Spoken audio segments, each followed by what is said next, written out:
কুমড়া দিয়ে অসাধারণ একটা রেসিপি, যেটা দেখতে অসম্ভব সুন্দর লাগছে। সেজন্য আমি একটা কুমড়াকে সিদ্ধ করে নিয়ে তার চামড়াগুলো ছিলে একবার ভালোভাবে ম্যাশ করে নেব।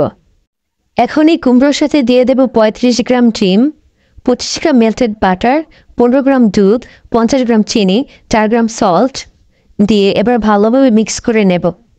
এবার এর ভিতর 240 গ্রাম দিয়ে দেবো ময়দা, দিয়ে একটা কাঠির সাহায্যে বা স্প্যাচুলা বা হাতের সাহায্যে যেভাবেই হোক না কেন একটা ডো বানিয়ে নেব। এবার 10 গ্রাম কালো জিরা দিয়ে এবার হাতের সাহায্যে ভালোভাবে মথে মথে একটা সফট ডো বানিয়ে নেব। ডোটাকে 30 মিনিট সময়ের জন্য এক সাইডে রেখে দেব রেস্টে।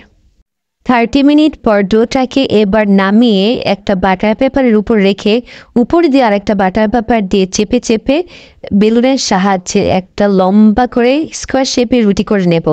রুটিটা হয়ে গেলে স্কেলের সাহায্যে মেপে চিকন চিকন করে কেটে নেব।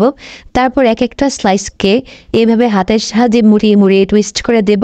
তারপর 150 ডিগ্রি সেলসিয়াসে এটাকে 15 মিনিট সময় ধরে ওভেনে বেক করে নিলে হয়ে যাবে এই মজাদার কুমড়োর এই টুইস্ট রেসিপিটি। ধন্যবাদ এতক্ষণ সাথে থাকার জন্য।